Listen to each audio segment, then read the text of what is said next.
We are live. We are live, Bill. Hey, welcome to YouTube Model Builders for September 17, 2016, and the new version of YouTube Model Builders. Just want to welcome everybody who's joining us tonight. I'm sure this is the two for show.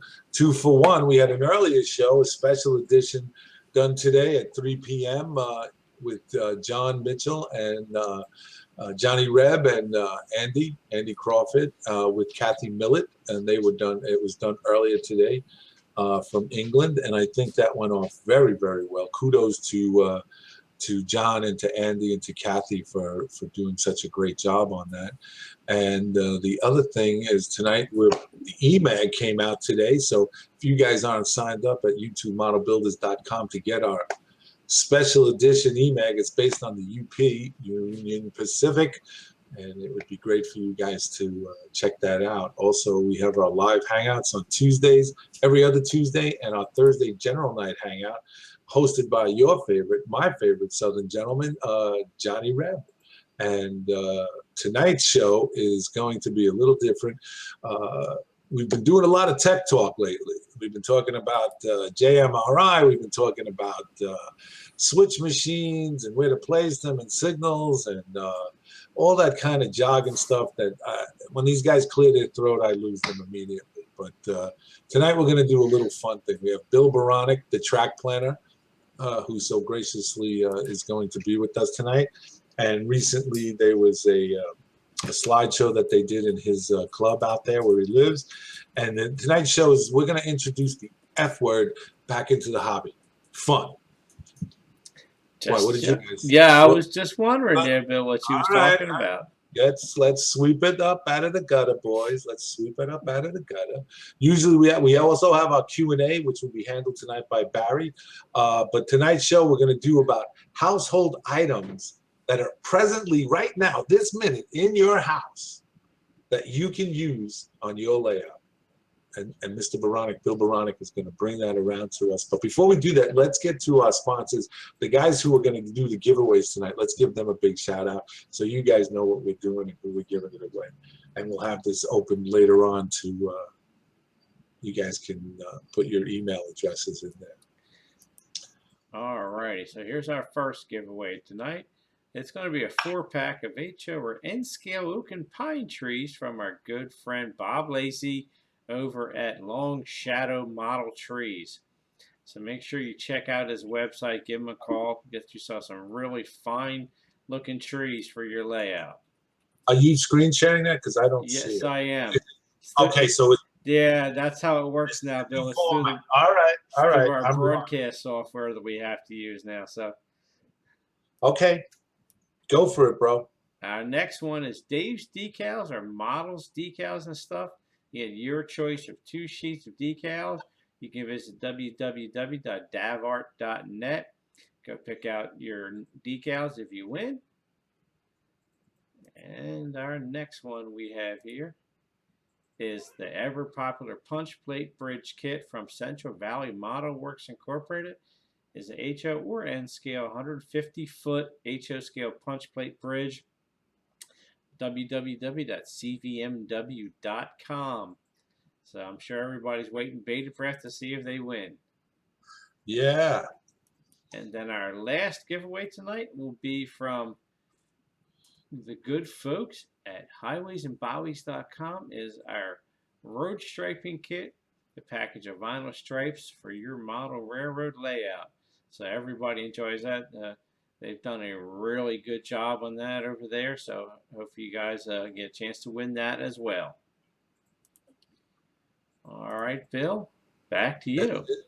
And you know what else I forgot to mention, guys, before we get to Bill Beranek? The handsome guy that just announced everything is our good friend Barry. Howdy, y'all. Yeah, Barry's on stage. Hey, everybody. My sidekick. He not only is the guy smart, but he's good looking as well. And I tell him that all the time. Oh, shucks. Yeah, I know. Don't blush. Anyway, without further ado, here is Bill, the track planner. Bill, what do you got in store for us tonight? I'm looking forward to this. This is going to be so fun. Well, first of all, if I look a little different to you guys, it's because about an hour ago I had a computer crash. with my main computer. So we're doing this off of my laptop, and hopefully it'll go along fine here. We'll be okay. I'm going to do a screen share, and then we're going to talk a little bit about what's going to happen here. You guys let me know when you can see it. Okay, we can see it. There it We is. got it up? Yep. Okay. Are you presenting him? Yeah. Yes, have to I give am. credit. All right. I have to give credit to this for a gentleman named Wally Muscat, who's presently he's the secretary of our club. But Wally put this program together and gave it last about 2 or 3 weeks ago for our club, and he titled it "Junkbox Modeling and Useful Items at Little or No Cost." These are things that are basically going to be free, things that you wouldn't think of maybe using with your models and that, but they'll just be free things that are simple, easy to do. And I thought this was such a good program Wally did that I asked him if it was okay if we could use it, and he said perfectly fine. So we're going to go through. This is going to be kind of a series of pictures showing you different things you can use, that you may not even have thought of before. Okay, is that still showing up pretty good, Barry? Yes, Yeah. sir. Okay. Here's some things you may not think about. There's lids. They make great places to use for glues or to mix a little bit of paint. Measuring cups. We all can use the measuring cups. Those weights. Those weights are ones that we just have laying around the house. Those are useful. They're free. They don't cost anything. So those are something I like to use. Like paperweights and stuff? That's right. Like paperweights. We'll go back to those. And one is a paperweight is all it is. It's just an award thing to put them out. You mean, Bill, I can use the paperweight that I got from the mayor of New York City years ago for my. Exactly right. Wow. Perfectly good idea, Billy. There you Did you go. get it for free or did it cost you? It didn't cost me anything. He gave it to me. All right. Very good. This is one that's kind of interesting. This is one of our club members. He just went out and bought a whole bunch of Singer needles for, little or nothing. What do they cost? And then he used pieces of dowel and he made himself different type of applique here. As you see, one of them, the three at the bottom, one is called CA. Another one is a kicker, and I think that what that is, that's the kicker to get the CA to set up faster. Yeah. And the one at the bottom is very, very fine hook. If you need to go in and grab something. The one at the top, he put that in a square piece of wood just to make it look different. And then he just labeled each one of them. They're just so he basically, what he did was he bought that you can buy in a 99-cent store packages of sewing thread needles, correct? And then he drilled a hole in the dowels, and that. Well, what he did, you take the point of the needle, you put it into the dowel, and then what he's done for the CA and the kicker is he's cut off the loop. Oh, okay. You cut the loop off, and then you can dab your glue out with that. And then on the bottom one, he cut off the loop at the top, and then took and made a hook out of one of them. Just so it's all free. It's just something you can do for free. It doesn't cost anything. Basically, we've all got this stuff laying around the house. Oh, my wife would be so annoyed if I took her Singer somewhere. Yeah. Well, you take everything else. And my wife is chiming in. I take everything else. So there we go. Bada boom. She'll be here all week, folks. Don't forget to try the veal. Hey, this is a new one, Bill. We've got Georgina in this show. Yes. Yeah, I know. In the show. Okay, now let's get some ideas on some tools that are of little cost to you. Let's look in some junk boxes for modeling materials and things like that. This is where we don't need to go. We don't need to go into Walther's catalog to find things. We can find things at home. What about going to stores like this? Yeah, we can go maybe find some things in these stores. It's very, very possible to do that there. Most of all, Mother Nature tends to supply us with a lot of the things that we can do, a lot of things that we need, and that. Now, Oh, this is interesting. I want to Wow. go through these with you. These are things that you wouldn't think of. When you get done with a toothpaste, a tube of toothpaste, if you'll cut it open, what you'll find out is inside of it is foil. And it's kind of a dull foil. It's not a bright foil, but it makes great roofing. It makes great sides for buildings. Oh, wow. Inside of a tube. If you don't believe me, I've got one here. I'll show it to you later in the program that I can show you. But it's just cutting open a used up tube of toothpaste, and you've got yourself foil. What's those orange and blue things? Well, most of us should remember, except maybe some of the young people in the audience tonight. Those were the caps from, remember cap guns we had? Yeah. Yeah. And we fire off the caps. That's what they are. Guess what those make? Those make, you stack a couple on top of each other, they make perfect buckets to put out in a scene. You paint them rusty, and you've got buckets. And Nice. Haha, great idea, Bill. it's just a really super idea. What you see the Esco over there, which looks like a propane tank, it is a propane tank. But what you don't know about that is that was built and constructed out of an N-scale tank car.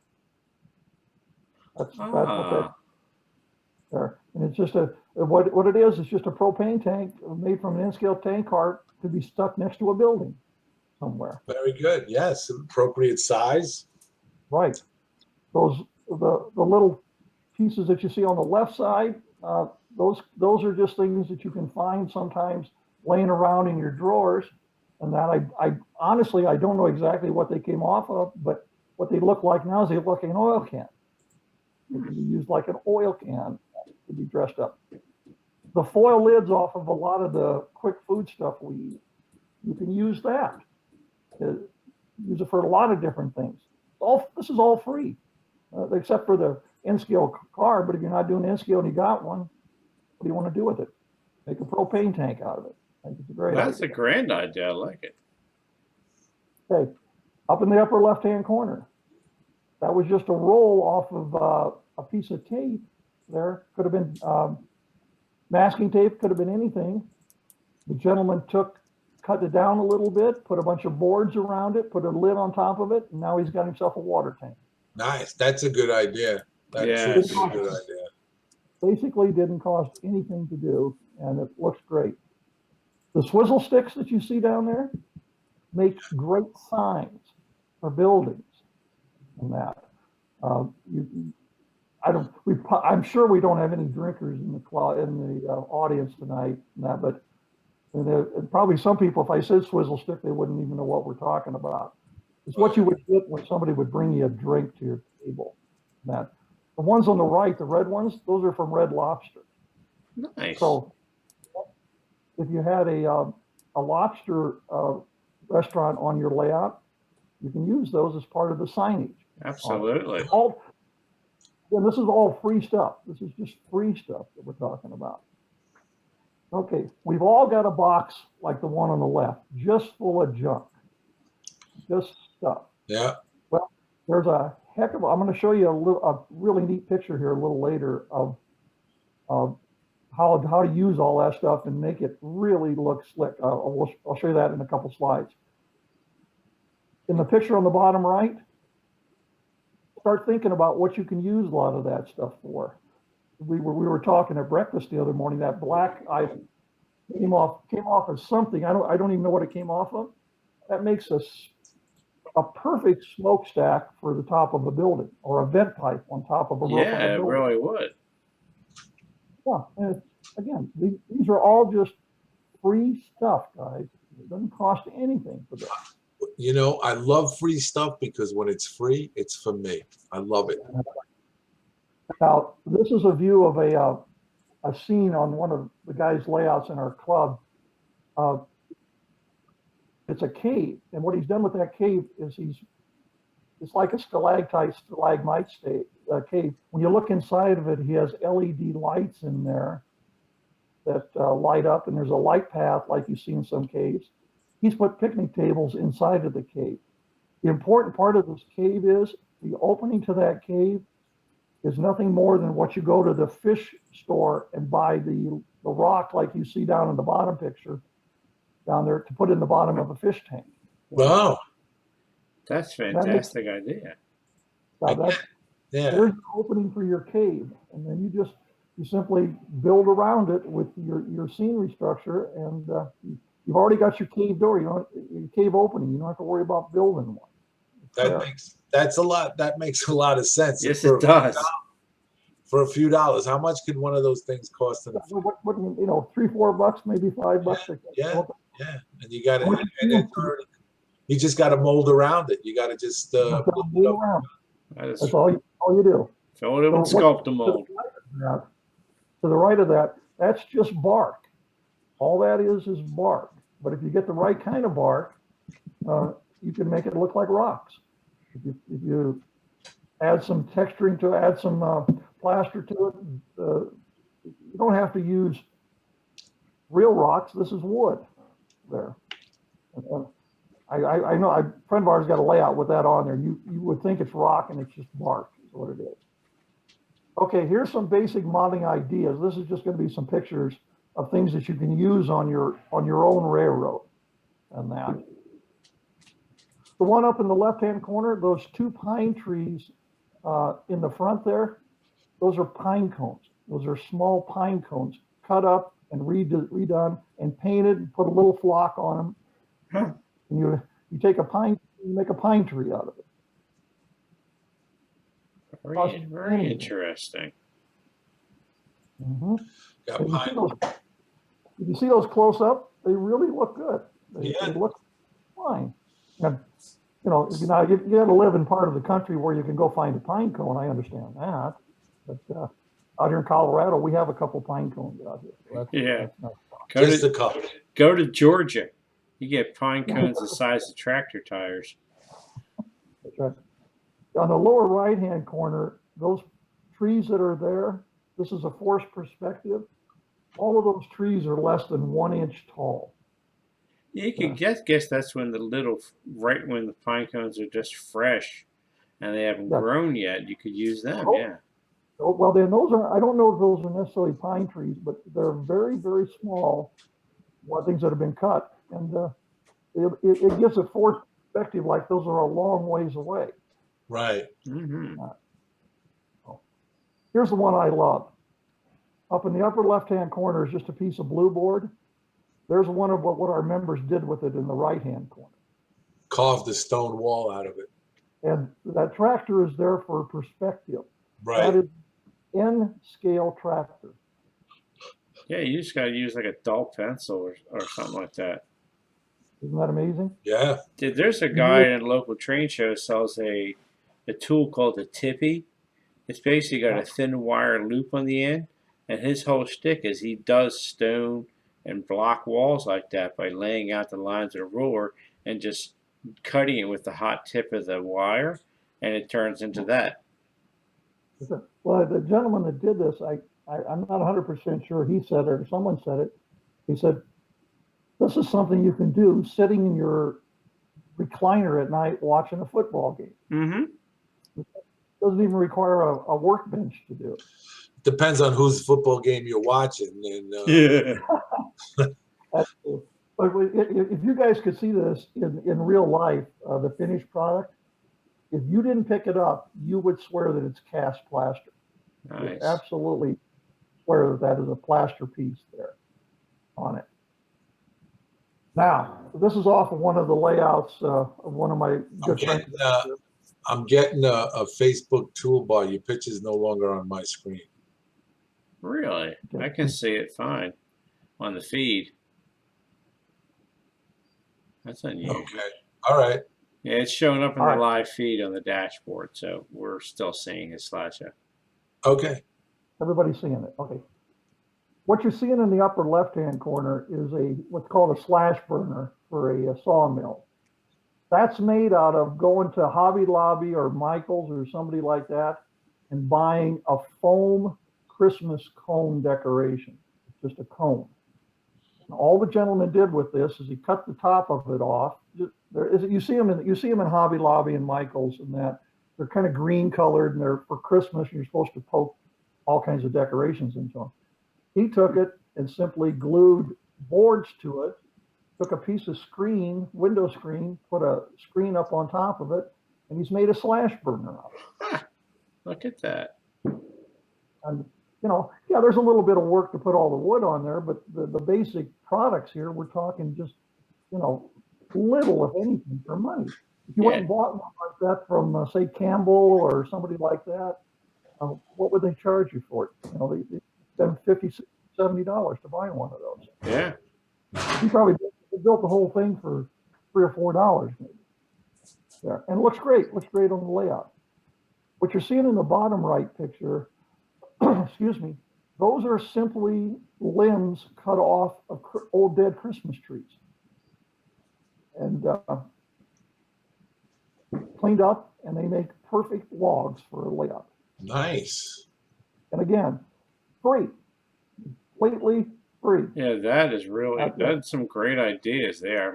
I know like people use, like they make like, say, silos and stuff out of paper towel roll and stuff, but to get a tapered shape like that, the foam, that's a great idea. Well, the other thing is what's good about those, if you see them in a bigger blow up, they're kind of irregular in their shape. Yeah. It depends on what part of the tree you're and everything. So you don't ever have two of them that are going to look exactly alike. Yeah. And right behind that sawmill is that slash burner, the same one you see in the picture on the left. There you see it sitting next to the building. Looks great. Yeah, it does. Cost nothing. I like nothing. I like the cost nothing. Yeah. Now, these two are interesting. The one up on the left-hand corner is a real good friend of mine's layout. He's got a very, very high quality layout. He's won a number of awards with this layout. The pipes that you see running there that come out of the mountain and then go into the tunnel, the small one on the left is nothing more than the sprue off of a stuff that you've broken off of a plastic kit. Then he's got a couple little wraps like an elbow there. And then the one that goes into the mine, that's a soda straw. Just painted.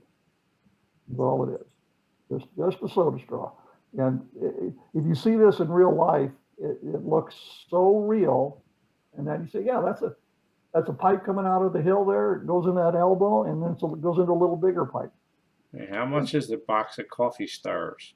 The little round ones, That's right. The picture on the lower right, that's going to Harbor Freight and buying their kit of O-rings. and then just painting them, weathering them, and throwing them in a junkyard. Now you got little tires. That is fantastic. And there isn't hardly anything at Harbor Freight that's very expensive. So what would a box of these cost? Maybe $4 or $5 again? Just nothing. Yeah, really. And look what it does to the layout. It makes it look super, super detailed in that.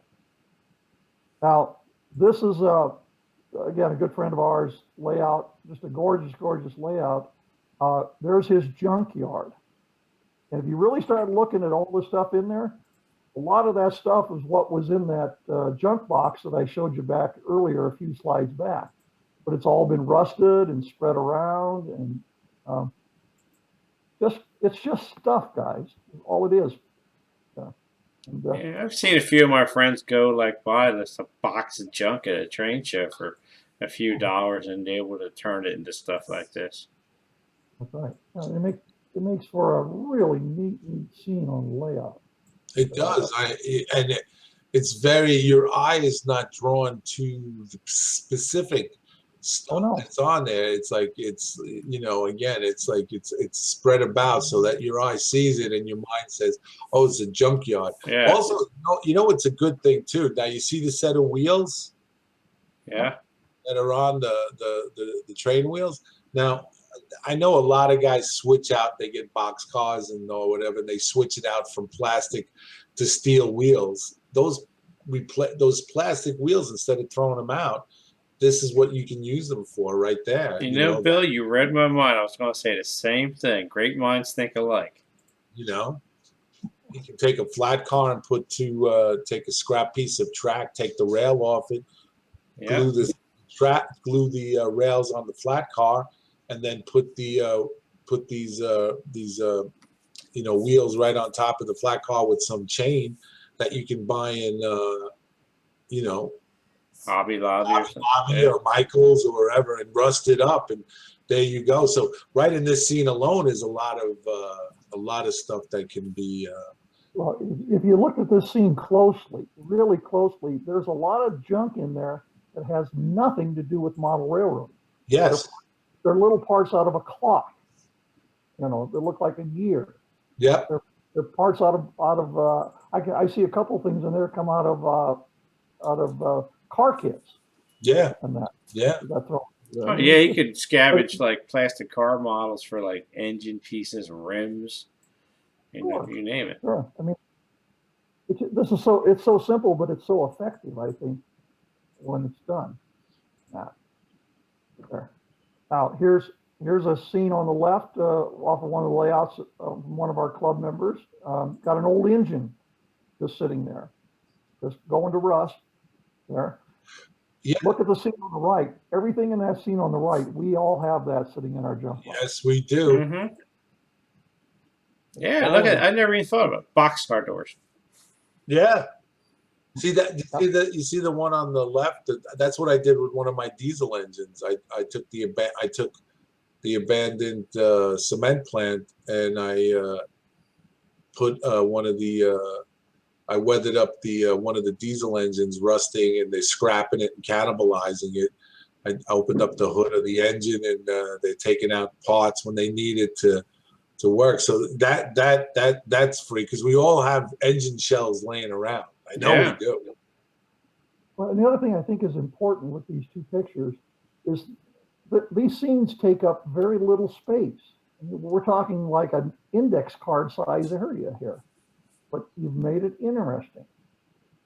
It just looks, it makes the scene real, makes it appear like it's a real scene. Yes, absolutely. I agree with you. Bill said we're going to put the F back in this. Well, let's do that. Let's have a little fun here. What's wrong with putting a few things on your layout that are just fun things? And that we've got a clown carrying a sign that says the circus is in town today. We've got an elephant with a girl on top. There's not a thing wrong with having that on the layout. No. All right, I think that's a good thing. Now, I want to do this before somebody nails us on this. That's not how you spell pterodactyl. Believe it or not, pterodactyl begins with a P. Yeah. But I left it this way just because I thought it was kind of fun. What's important about that picture is what the pterodactyl has got in his claws. What does he have? A person. Oh, Nice. That can ruin your day. I went to a guy's layout that had all this stuff on it. You walk around like in his harbor scenes, you could see through the water. He had giant sharks in there, hide behind this rocky outcrop in a lake. He had a dinosaur. He had a hot air balloon up in the corner above the trees. I mean, the Sasquatch on Gino's layout. That's right. Well, with this pterodactyl here, what he did, he's got the guy grabbed by his feet. So the brown is his pants, the blue is his shirt, and he's hanging upside down. And pterodactyl's taking him back to lunch for the family. Nice. Bill, I would have never known that pterodactyl, the word was spelled wrong. I mean, it is. The biggest word I know is delicatessen. To be honest with you, Bill, there was 55 or 60 of us at that meeting where Wally gave this presentation. One person noticed it. It's always that one guy. It's that one guy that takes the fun out of. Yeah, there's always somebody there that does. Please tell me it wasn't you, Bill. That's still. An interesting story. Wally told me about this later on. If you go on Microsoft Word, it says it's spelled correctly. So Microsoft Word says that's perfectly fine. Really? That's interesting. Interesting, isn't it? Okay, Here's an interesting one. This is a pumpkin patch. Yeah, how did he get the pumpkins?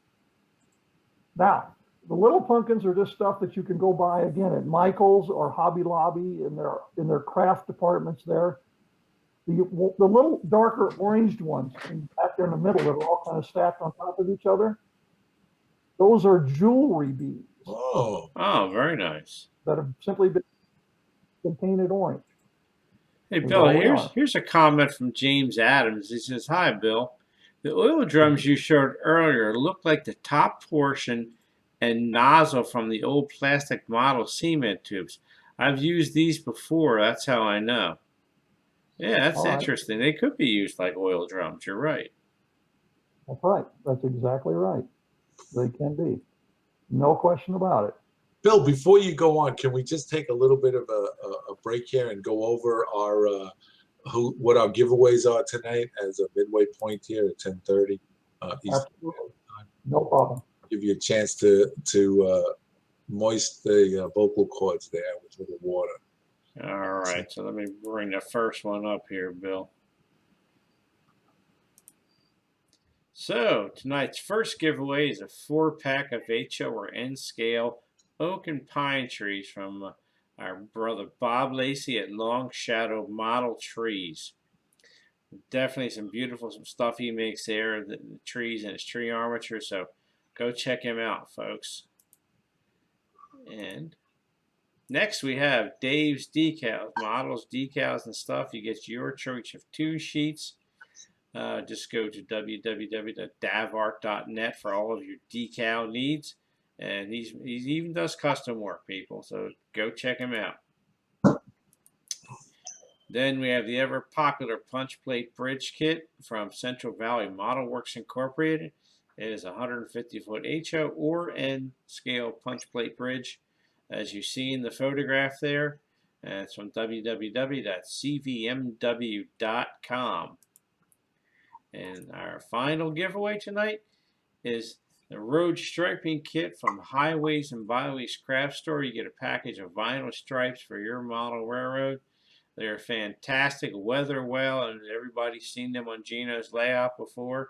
And I'm sure when he gets to that point in his new Addison district, that Anniston district, you'll be able to see these back on the road there. So some good stuff. Some really good stuff. And also be aware that e-magazine came out today. And if you haven't seen it or haven't gotten a copy of it, go to our YouTubeModelBuilders.com and enter put your email in there, and you'll make sure you get all the information that you need to. What happened? I thought we had a dance party. Nah, that's me. I'll be right back, guys. All right. You guys carry on. We will. Any questions that we should hear about? No, I guess not. But yeah, the YouTube e-magazine came out, so go to YouTubeModelBuilders.com. Not yet, no, I haven't heard anything. Sign up so, for our e-magazine that came out today. The e-magazine on UP, Union Pacific. Not that I know. Got some I haven't great seen articles anything, in there I'll check and the some email wonderful if I see pictures. So anything check from that I'll out. let you know, okay? Tuesday nights, every other Tuesday night, we have our regular hangout with yours truly, Bill Beranek, the track planner, and Miles Hale, as well as Gino and John, Johnny Reb on his Thursday night general hangout. Those guys do a wonderful job. And like I said earlier today, they did a thing with Kathy Millett from England. It was a special presentation that we did that we're hoping to keep. They're hoping in the future to get a lot of overseas modelers, such as the guys from Australia, the girls from Australia, and stuff like that. It seemed to work really well. We had a great turnout for it. We had up to 28 views and a lot of questions. And there's already been like over 130 post-show views. So there we go. And tonight we're doing tonight our guest is Bill the track planner again, and we're doing something a little different. We're doing things that you have around your house, household items, and we've gone through 20 of the slides so far, and to show what stuff you have around your house that absolutely for free that you can use on your layout. So without further ado, back to Bill Beranek. Hey, Bill. Can I do a shameless plug for the magazine? Absolutely. Okay. I wrote an article in this issue of the magazine on Alan McClendon's VNO layout. And a very good article, I may add. Thank you. It's the reason I'd like you guys to read it is it's really what influenced me in this hobby and has a heck of a lot to do with the track planning stuff that I do now. Much of it was the cause of, or the reason was Alan McClendon and his thought process of building his layout. I really wish everybody would read it because I think it'll give you some good insight into what I think about Alan and what he meant to me in this hobby. Okay, shameless plug is over with, guys. Wasn't it, just before you get finished, wasn't Alan McClellan's that VNO, wasn't it such a, I mean, it was such a really historical layout that people actually thought that was an actual national railroad, right? If I'm not mistaken. There's a story that I think Tony Custer was telling the story from Model Railroader that him and Alan were down in Virginia someplace doing some rail fanning, taking some pictures and that. And one of the railroad guys came up to him and said, like a railroad detective, told him what they were doing down there, and they said they were just shooting some pictures. And Tony, I think it was, says, "You may know this gentleman. He's the owner of the Virginia and Ohio Railroad." And the inspector says, "Oh yeah, I know about that railroad. That's a heck of a railroad." It was a model. We're talking about a model. But again, I've said on many of these shows about the book, The VNO Story. The article in the magazine is based on that book. And again, I highly recommend people get that book and read it. You can forget about the electronic chapters in it because they're too dated, but everything else is perfectly fine for today's model railroader. Yeah. So, my shameless plug. Thank you, Bill. You're quite welcome, Mr. Beranek. I'll go back to this pumpkin patch for just a second. I wanted to make a point about this. We all go into Hobby Lobby, and where do we probably head? We head right back to the model railroad area there to see what they've got on the shelves. Well, these pumpkins wouldn't have been found there. They would have been found over in the jewelry department, where you wouldn't even think of going to look for things. So when you go into a Hobby Lobby or you go into a Michael's, just don't head for one place. Walk around, take a look, think about what you can do with some of the things you see.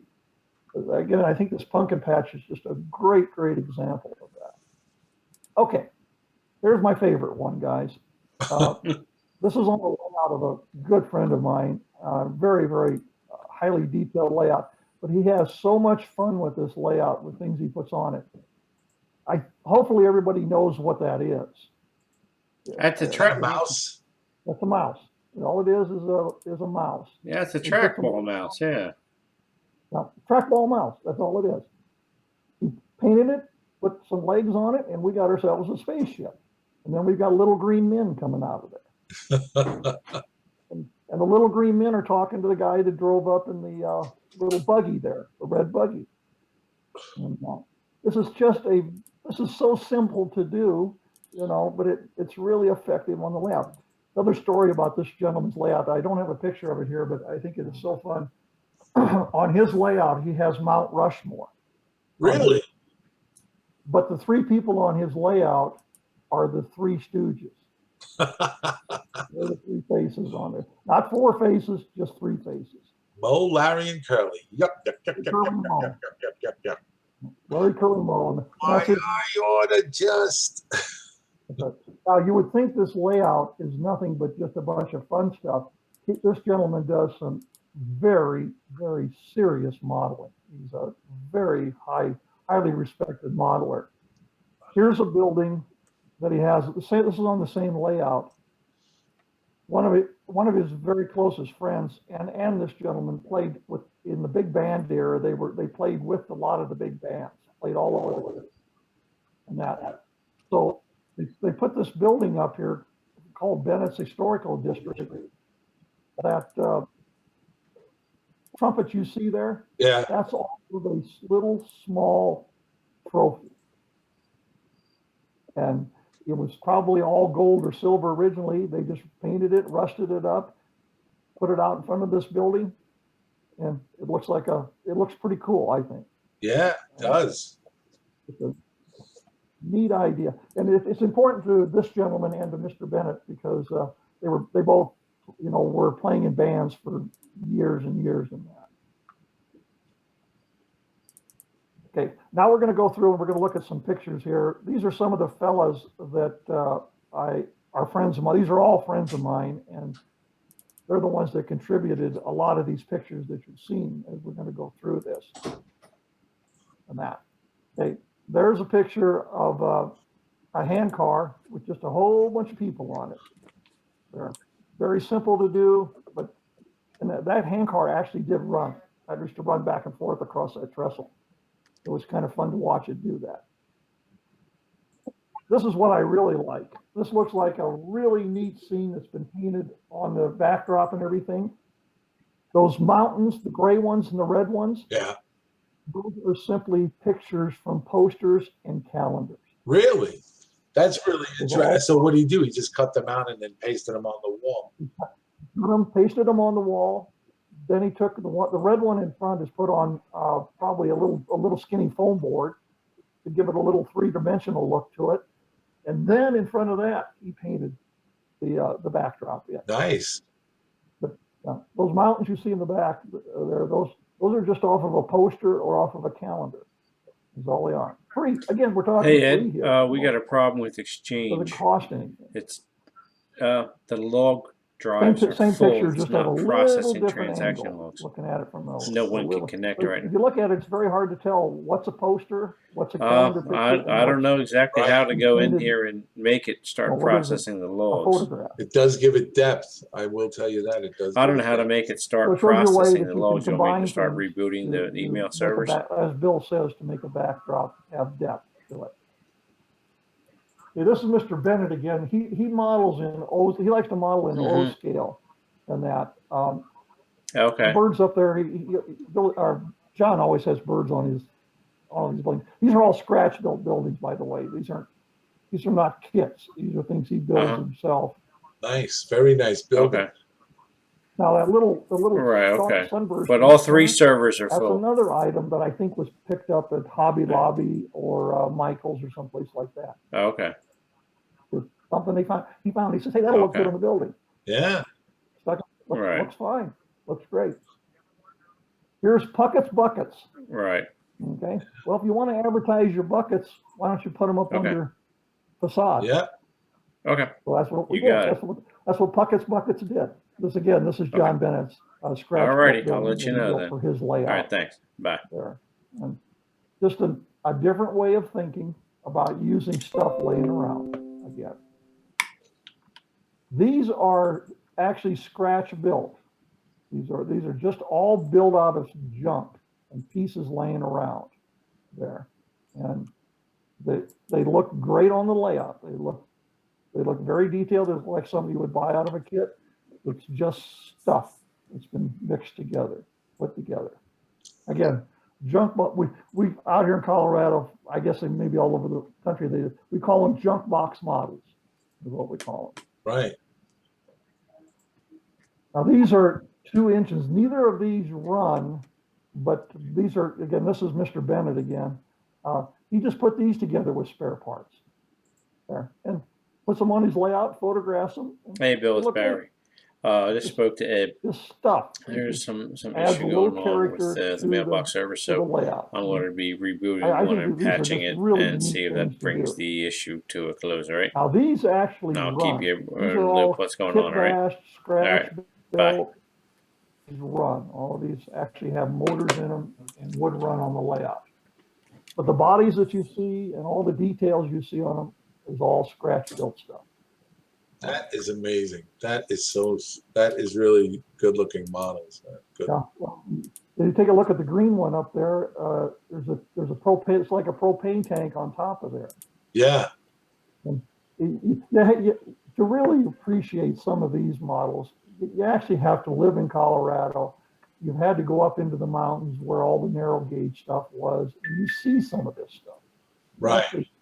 See something. So it's stuff you don't see all over the country, but you sure do see it out here in Colorado. Right. You're right. Now, this is a building on Chuck's layout, again, a good friend of mine.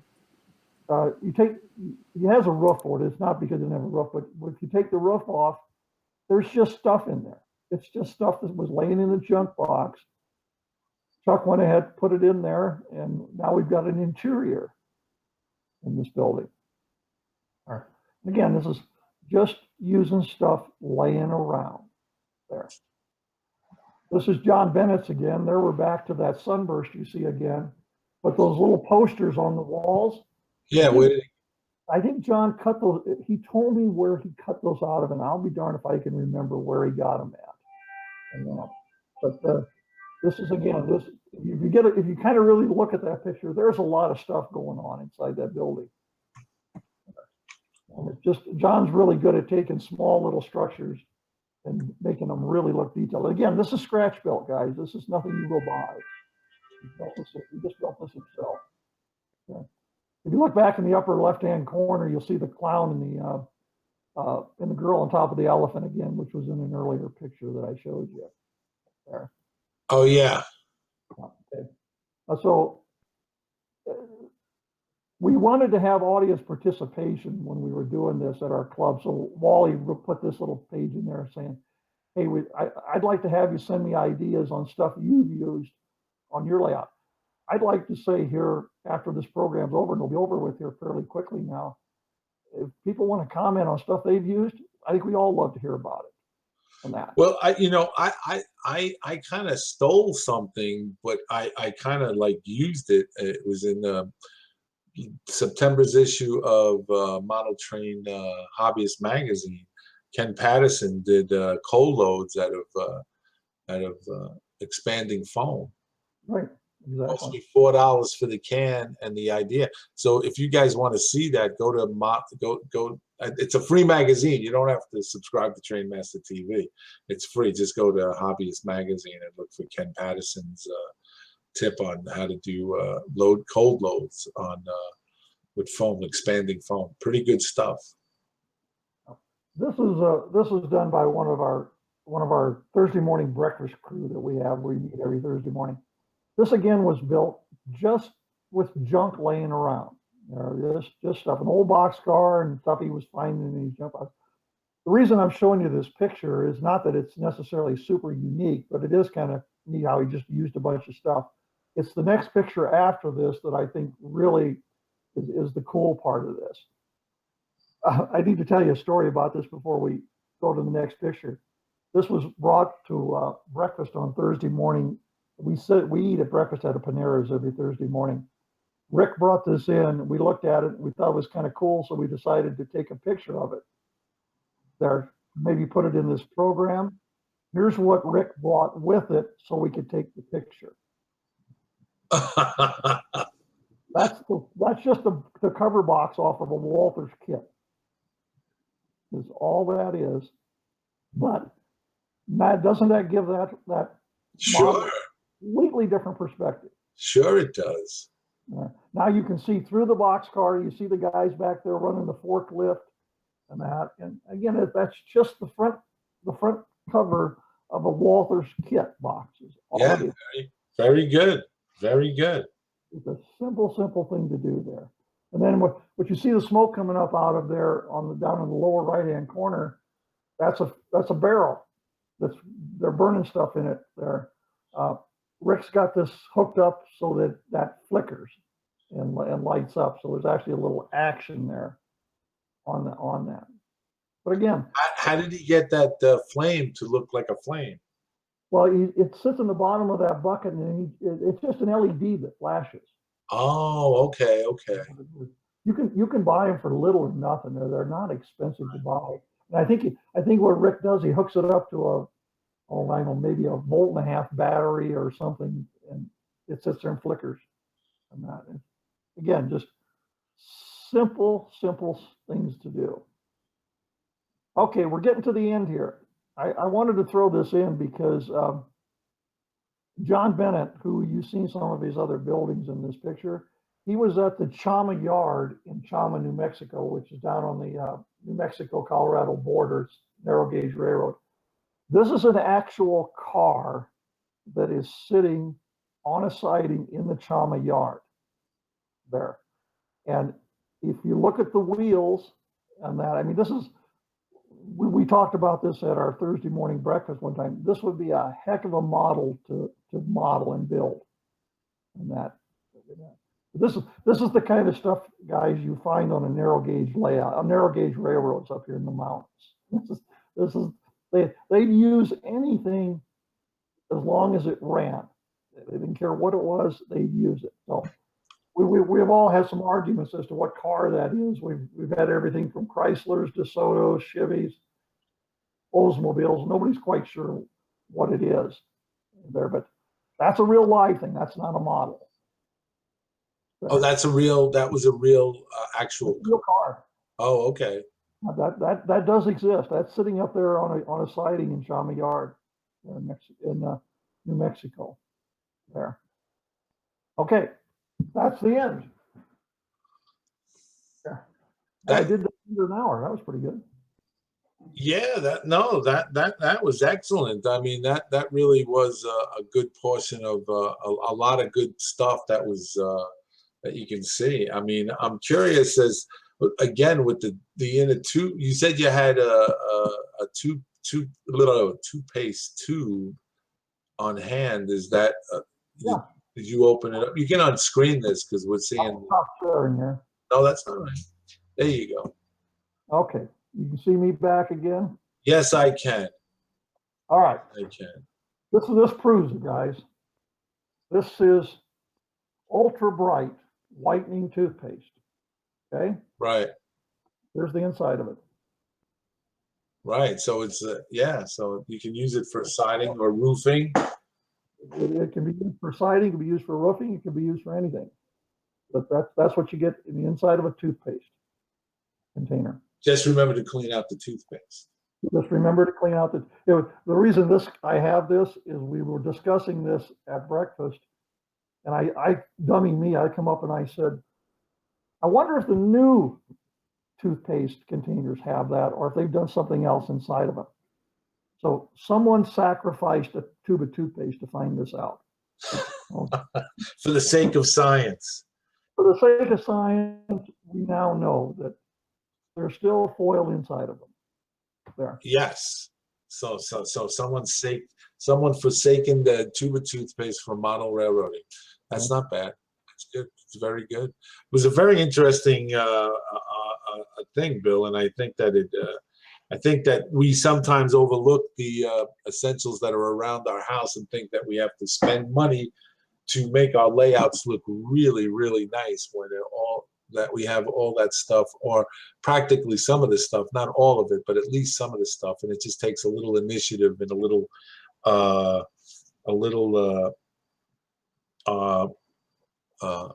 bit just to search it out. And I think that proves that you don't have to go spend a lot of money. No, absolutely you don't. And that's one of the things that I think we have to, because, in the age of internet and the age of quick fix solutions, if we can't find it, readily and it's not our fingertips, we go to look it up on the internet, and then we, right.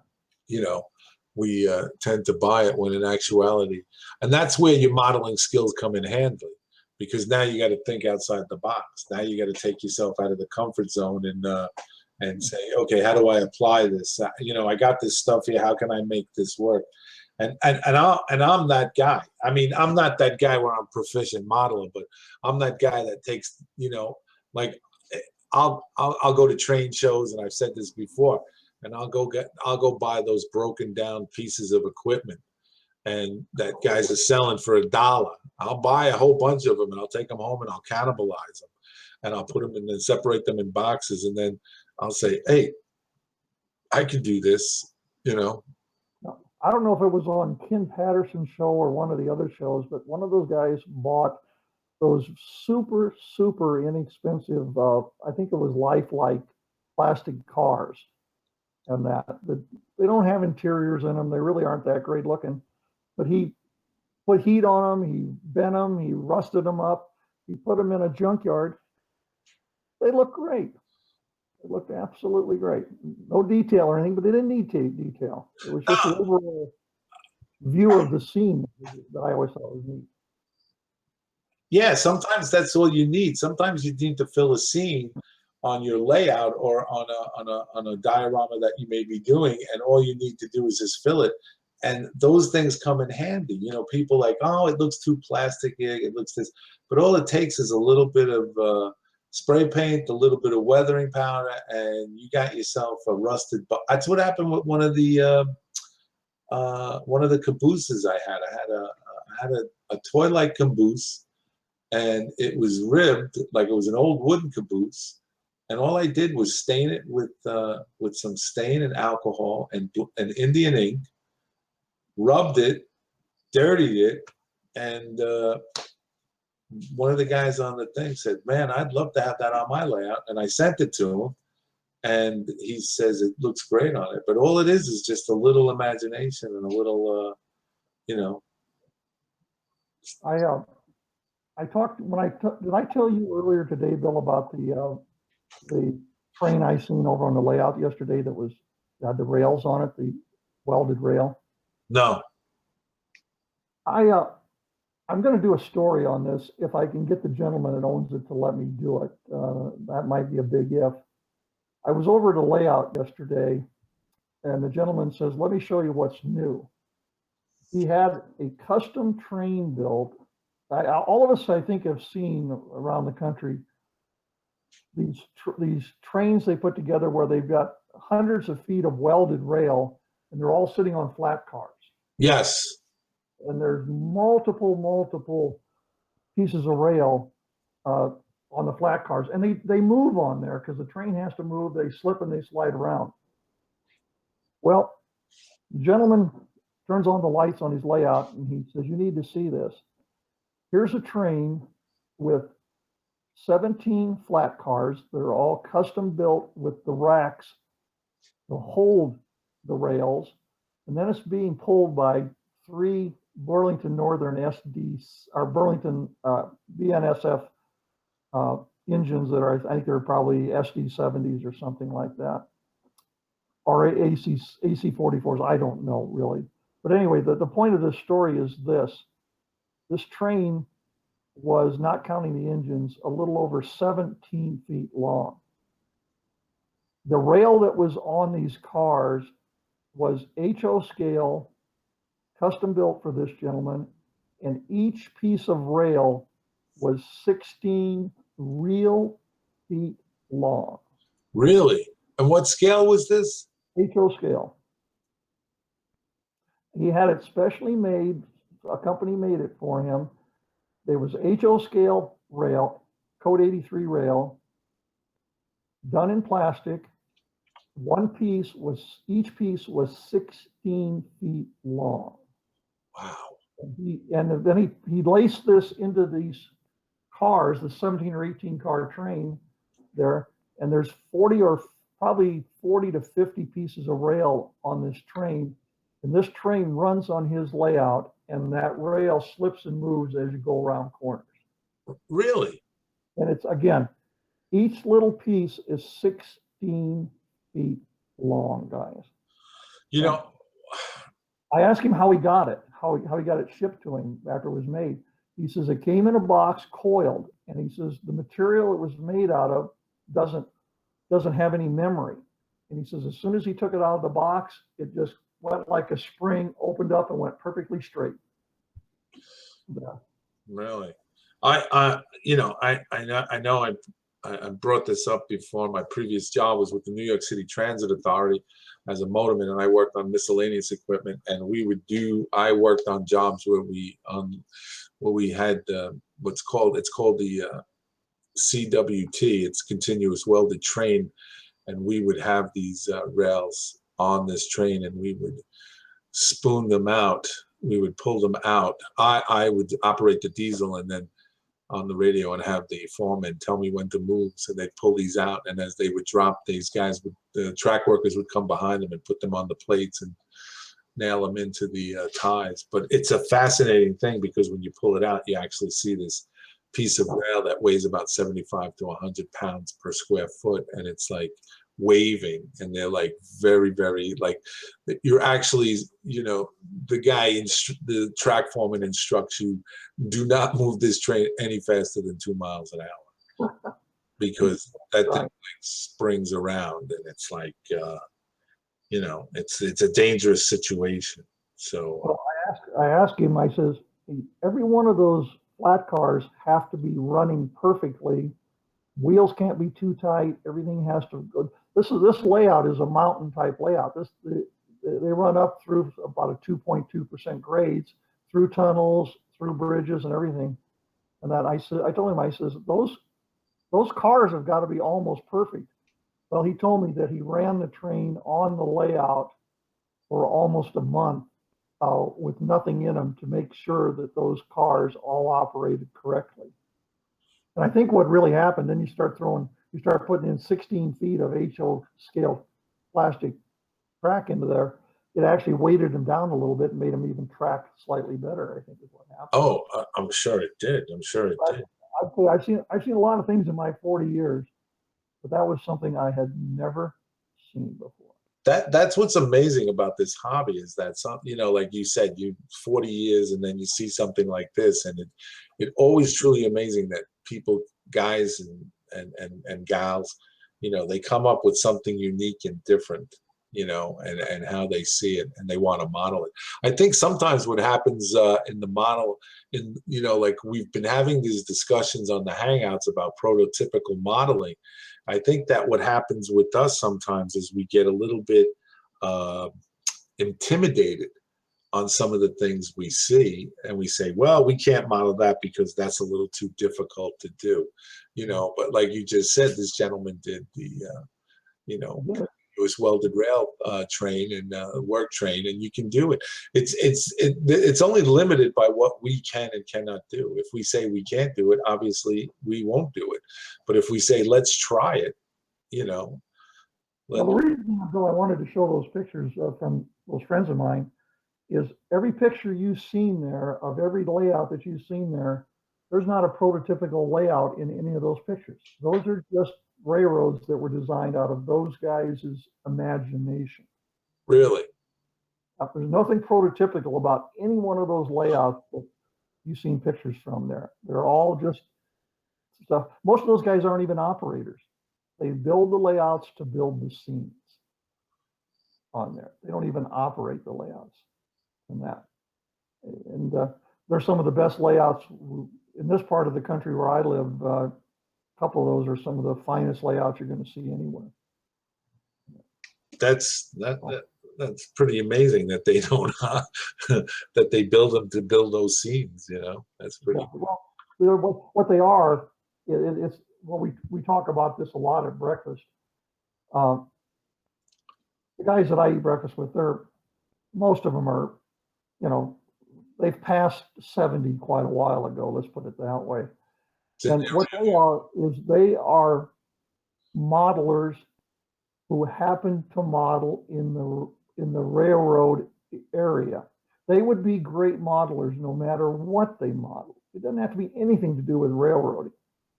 They could pick anything else they want to do. They'll do fabulous at it. They just happen to pick model railroading as their thing to do.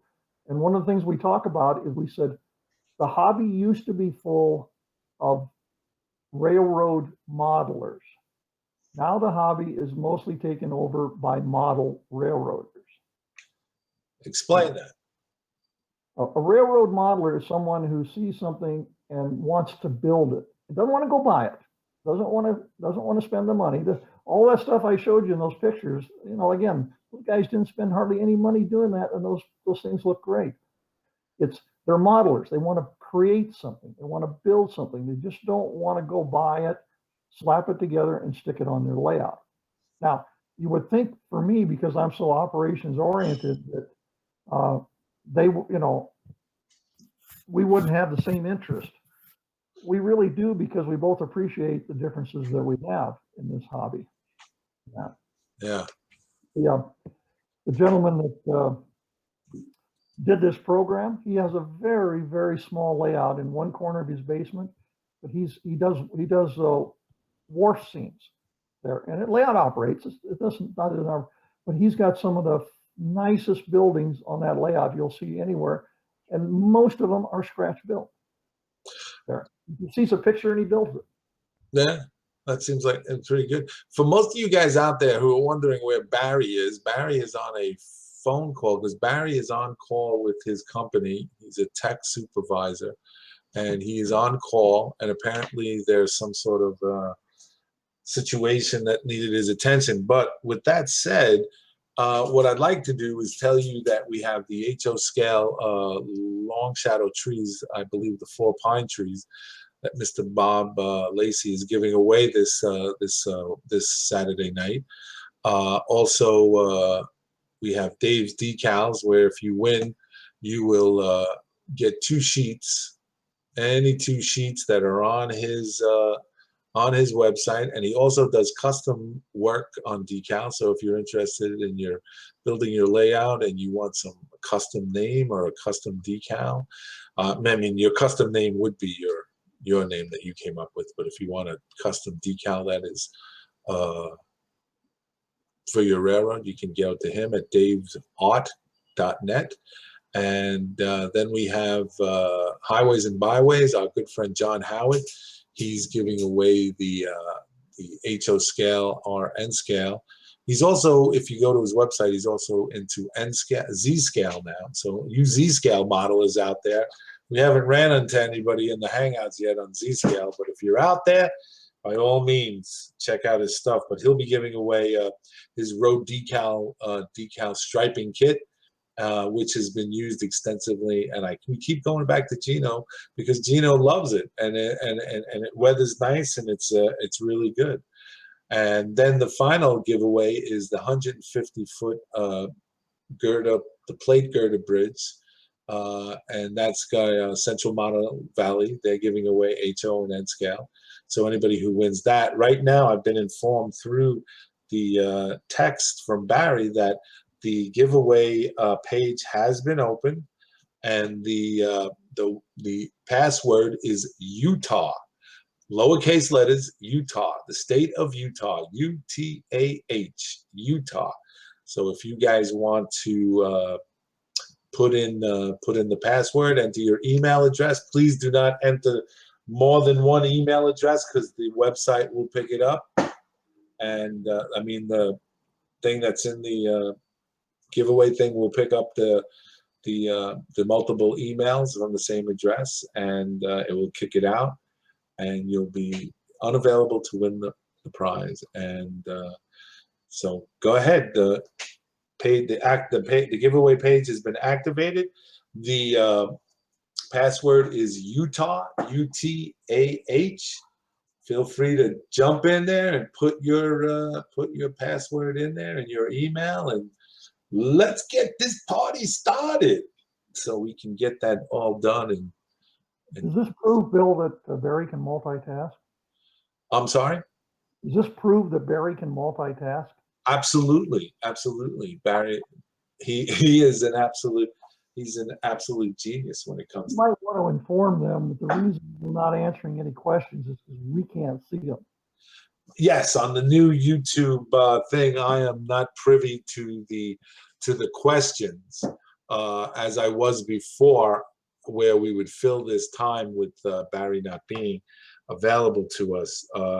Because of the new format that YouTube has done, this is one of the drawbacks. Barry is the actual real live director on this, and he's sitting with 2 screens working. One is working this, what you're seeing with us, and the other is working the YouTube live, and it has the screening of the Q&A, or as the chat, because I understand that it's no longer Q&A, it's a chat. So he's in charge of that, and he can see that. So that's the reason why we're not doing any Q&A at this time.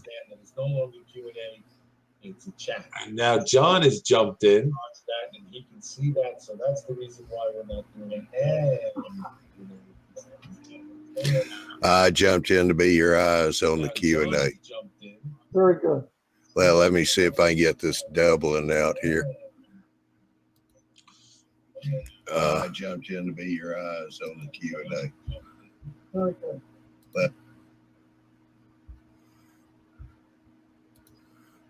Okay, can you hear me now? Yeah, loud and clear. Okay. Hear us? Yeah. Yeah. Okay. I got so many tabs open here now. So far you really haven't got anything for questions? Wow, look how exciting that is. Well, Jim in Michigan wants to know how to spell Utah. UTAH. Well, I was going to say HATU. Okay. Utah. UTAH. Small U, small T, small A, small H. Utah.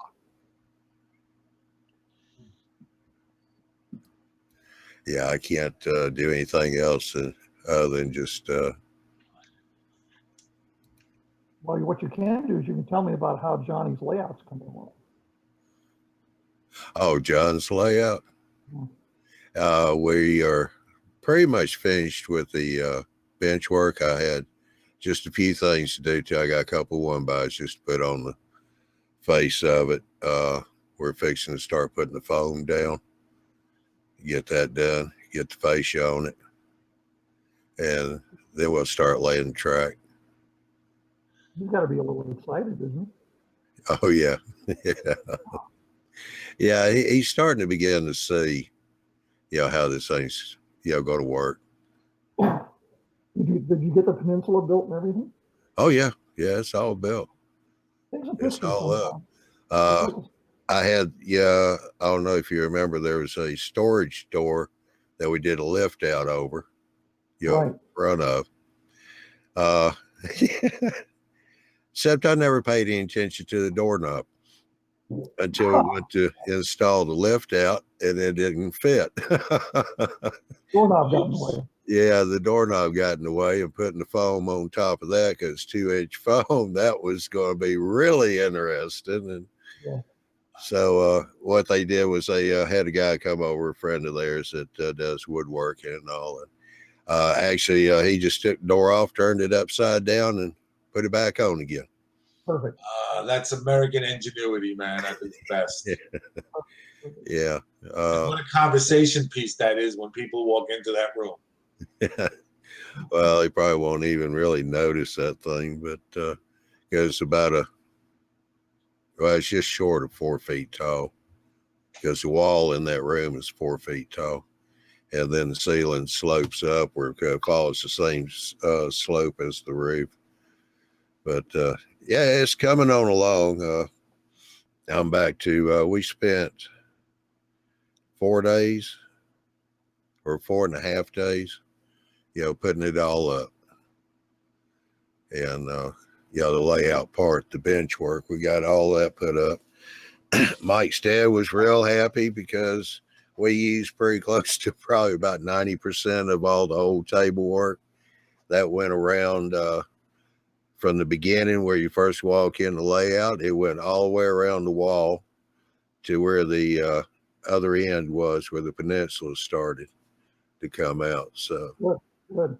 there wasn't a whole lot of new wood to put into it. But I mean, the peninsula is all new wood, but yeah, John kept looking at those 2x4s standing out there in the middle of the room going, yeah.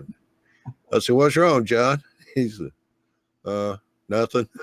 Yeah, I could tell he just couldn't figure it out. I said, "Don't worry, John, it's going to come together.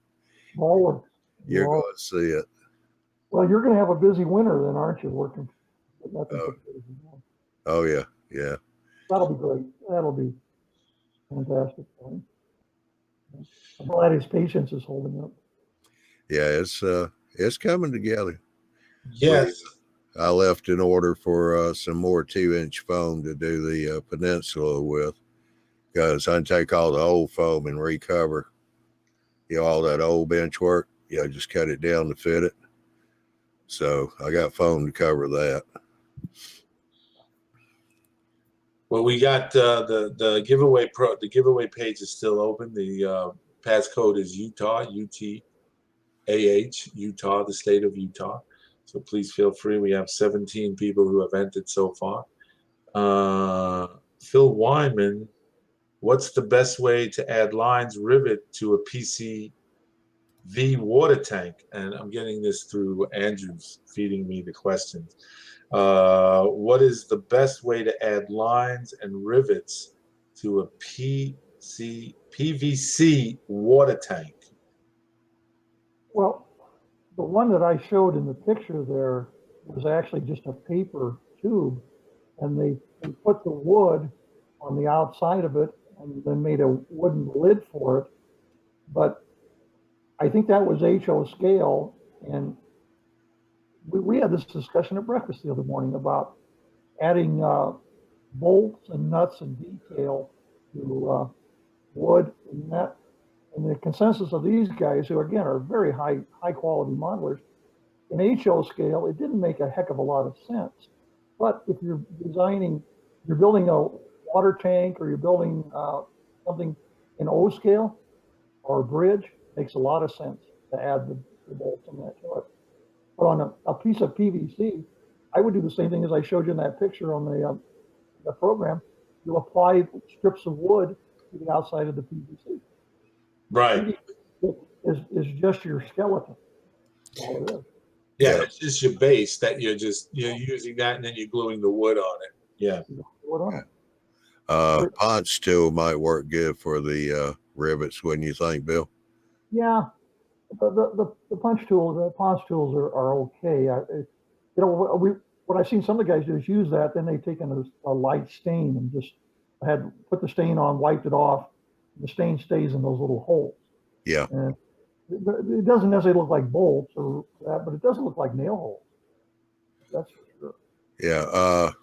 James Adams said that Archer makes an embossed decal sheet for rivets. That's right. That's right. And Phil also said things that can be used for a crossing gate.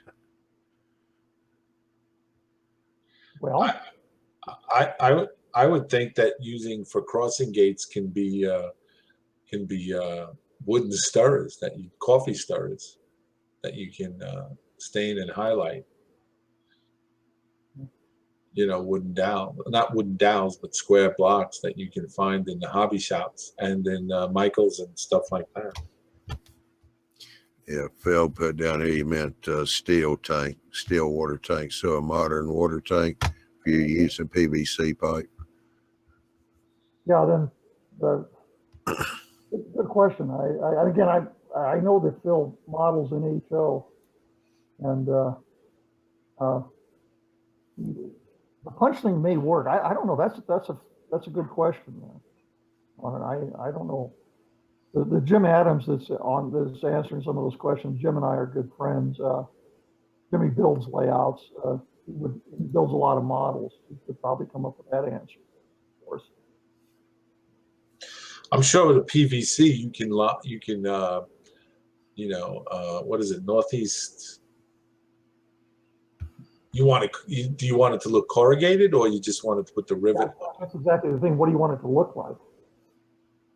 What do you want it to be? Now I'm back to contradicting everything I've said tonight, but sometimes on a thing like that, you might be better off to go buy one, because those can't be that expensive. And one of the gentlemen that some of those pictures you've seen there, he has a reputation, at least with us. He can take a plastic model kit, like a plastic trestle bridge, and when he's done weathering it, unless you touch it, you would swear it was real wood.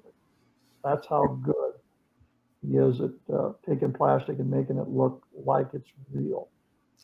I got two more here. Bruce, what can be used for steel cable in N scale? William Gorman had a good answer to that. Glue thread to the PVC and paint over it looks like seams of the tank. Might. Yeah. I think what they're thinking of seams too is not vertical seams, but horizontal seams that run around the tank. Yeah. Ron in Australia says a couple of strands of speaker wire make a good thread for both HO and N scale. That may be true. You guys, I'm starting to get out of my realm now a little bit. Yeah. Okay. This has seemed to have sparked a little discussion. conversation here. Sparky 107 for giant fuel tanks, empty packing tape rolls glued together till desired height is reached. Yeah, that's That'll be true. O scale there. I recently saw somebody who used discarded coffee cans, Mhm. painted them, painted them and weathered them and put ladders on them that he had in his box and put them on the distant part of the layout. We had this discussion the other day in regards to putting a baseball field down on the putting a baseball field on a layout, and force perspective of how you can do something like that. But again, that's another topic for another time. What's his name is picking the winners, and as Barry is picking the winners, as we are now, he's giving me the winners as they are coming off our thing. So I got the first winner. I'm waiting on the second, third, and fourth. And John, how did you like the Kathy Millett thing today? Did you believe it was pretty good? I do. Yeah, I thought it went well. Was the connection good, John? Yeah. She was on her cell phone, so her volume was a little low. Yeah, but that was because she's up in her train room, and just using the phone up there is a whole lot easier than trying to get her laptop up there and find a place to set it up. Yeah. So let's think about this for a second. She's in London. You guys are on the East Coast. If she does a show with you using her cell phone, Yeah. is this a neat world or what? Huh? Yeah. Technology is great when it works, bro. It really is.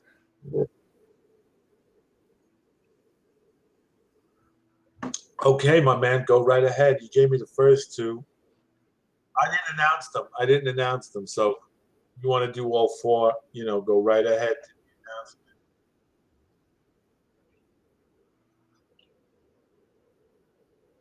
Very.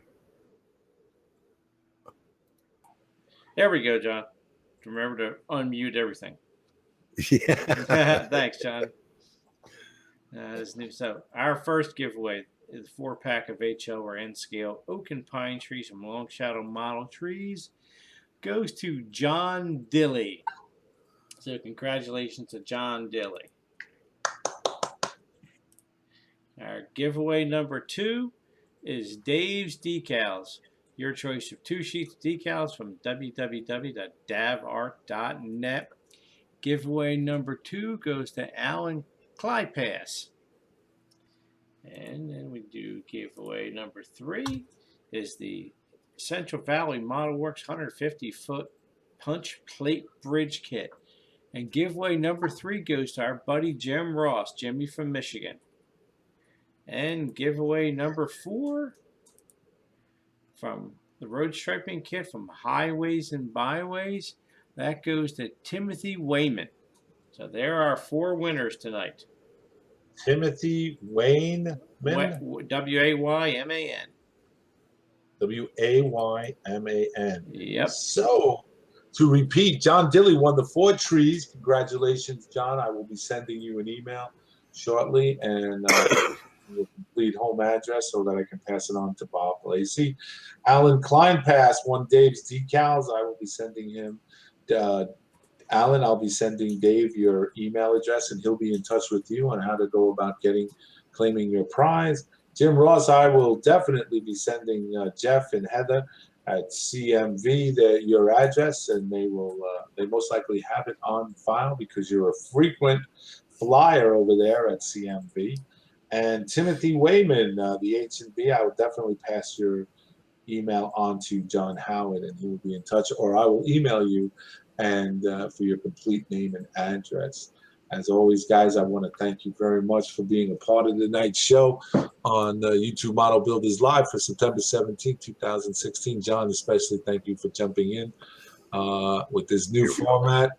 Usually we would, go along with the Q&A, but unfortunately the way it works right now, and we're still working out the kinks, folks. So bear with us, as we work through these new changes and new format and new platform and all that technical jargon. I want to thank my good friend Barry for being a part of this and handling the technical end as usual. He does a great job. And to our special guest, Bill Beranek, the track planner. Once again, Bill, thank you for a very interesting subject. I know I enjoyed it. I hope the rest of the community did as well. And I think that they did. It was very insightful, and a lot of things that I saw on these photos that I think I'm not throwing my toothpaste tubes out. And I'm saving. That was fantastic.